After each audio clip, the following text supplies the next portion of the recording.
So go ahead, Amy. You're the first one. All right, so we're presenting Subjects Plus, and that's me, Youssef, and Elizabeth. So Subjects Plus is an open source software that's used to build research guides, similar to LibGuides. Open source basically means that anyone can access the code to the software and modify it. So as long as they have experience with coding or is willing to learn, they can essentially make Subjects Plus into their own personalized software.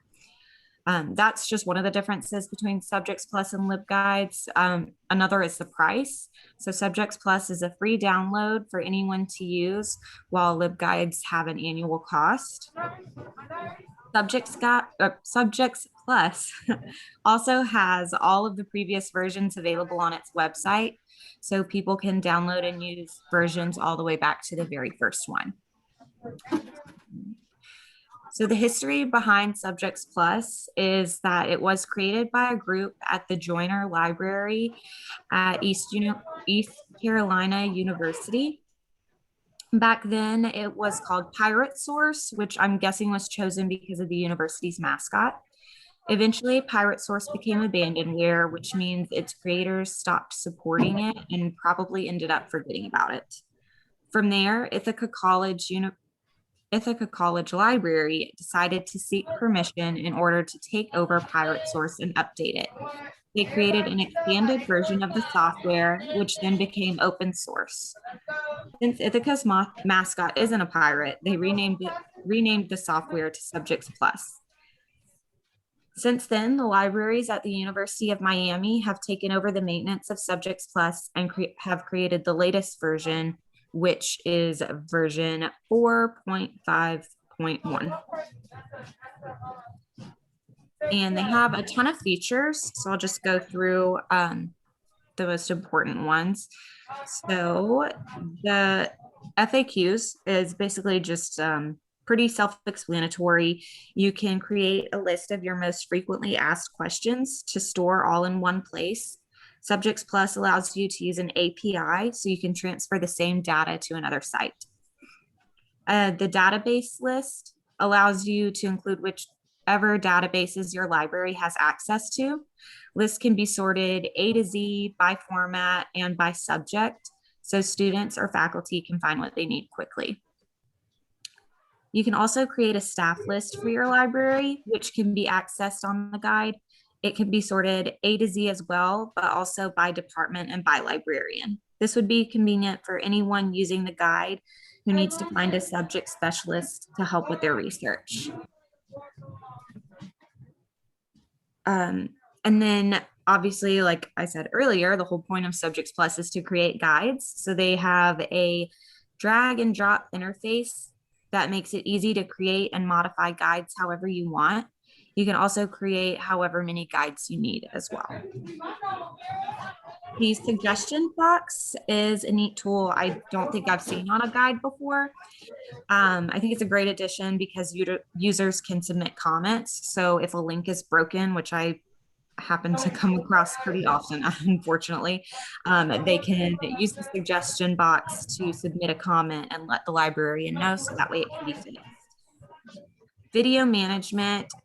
This option basically just allows you to directly enter multimedia like YouTube videos. This is going to put the video directly onto the page so you can have it displayed on your guide instead of a hyperlink to redirect the user. They have a responsive design, which means the way Subjects Plus is designed, the software makes it easy to use on tablets and mobile devices. So if someone doesn't have access to the internet, they can view the guides just fine through their phone. Multilingual basically just means that they have other language versions that are included in the download. So right now they just have French and Spanish, but they're working on other translations as well. Unfortunately, they haven't said which languages those will be or when they'll be available. So they mentioned an API before, and that stands for Application Programming Interface. So what these do is allow users to share their data to other locations. So for example, you could transfer your data to an Excel spreadsheet, or like I mentioned earlier, you can add it to another website like your personal site. Summon integration, this basically is talking about another application called Summon, and it allows users to search library catalogs and the library's databases at the same time. That way you can cut your search time in half by not having to skip around to different sites to search for the same information. The SubjectsPlus integration with Summon means that any information you include on your research guide can also be added into the search results that are found on Summon. And then customizable, this just comes back to the fact that the software is open source, so you can change whatever you need to the code. So SubjectsPlus advertises that with this, people can add their own headers and footers, change the layout, and add data through the API.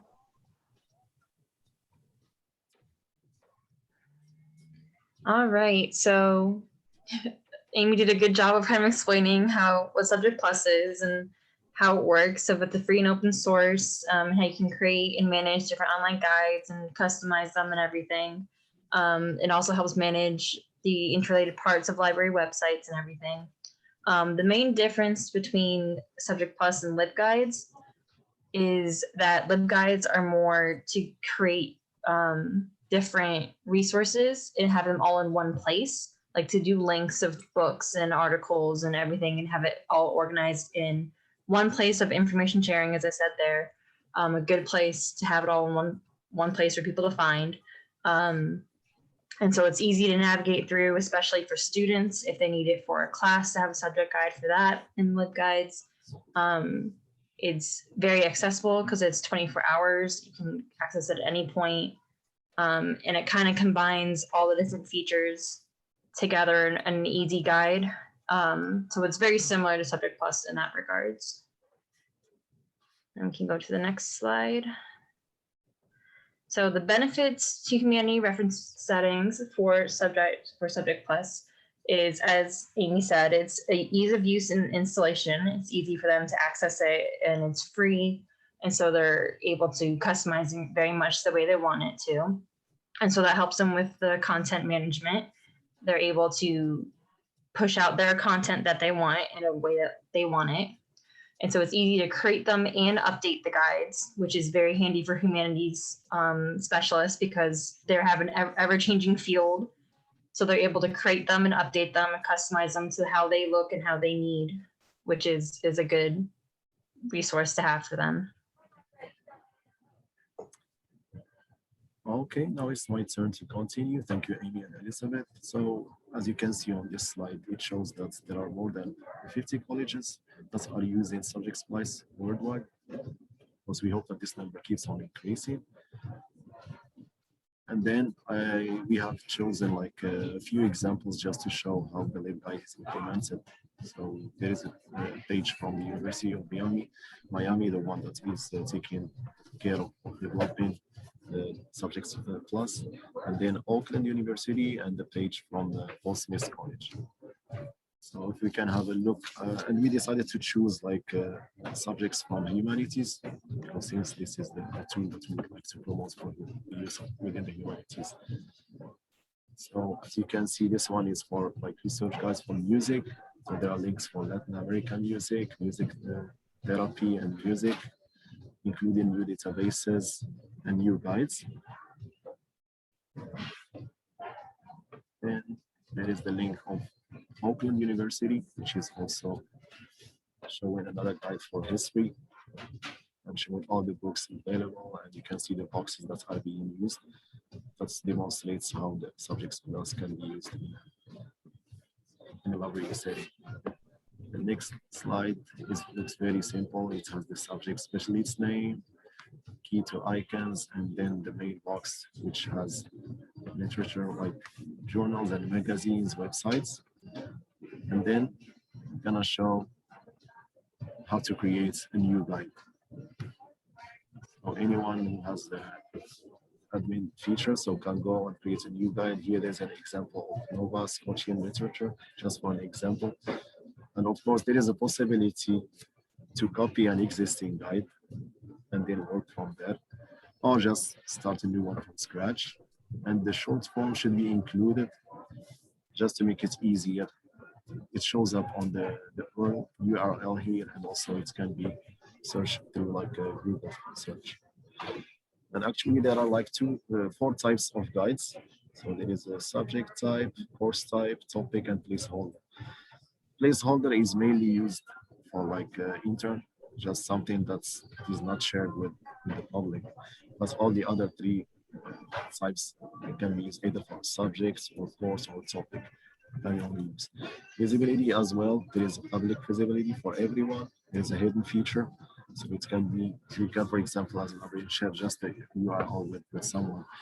And the suppressed is mainly for internal use. And then here the information concerning the staff, the person creating the guide, especially librarian, can be more than one, of course. And here the metadata talking about the guide. The next slide. So once you create a guide, then you need to add content. So once it's saved, it takes you to the next page that shows, for example, like how it looks like. So there are like two tabs here, one tab for main stuff, and then the databases, and each one would have like as many boxes as you want. We can show you on this slide all the features that are. So everything can be customized, like boxes, editing boxes, having here, including videos, image cards, all the information, frequently asked questions. There is an option to look for boxes that you have used before. You can customize also the listing, the layouts, tabs, even analytics that can show how many people have viewed the website. And there are also like you can go and check other guides. This is like the view option. This is how it looks like when it's done. And of course, it can also be customized. And the last slide of this presentation shows that any college using it, they will still have help and support. So mainly there is media wiki that shows really how to install it, how to update it, and if there are any troubles, there is a Google group. So people from the community of the SubjectsPlus can help each other, and also one person can search the archives to look for like problems that people had before and can learn from there. And there is a YouTube channel that we found that contains a lot of videos that are very helpful. That shows like many tutorials how to create a lot of tools within SubjectsPlus. So that was our presentation, and we hope that everyone likes it.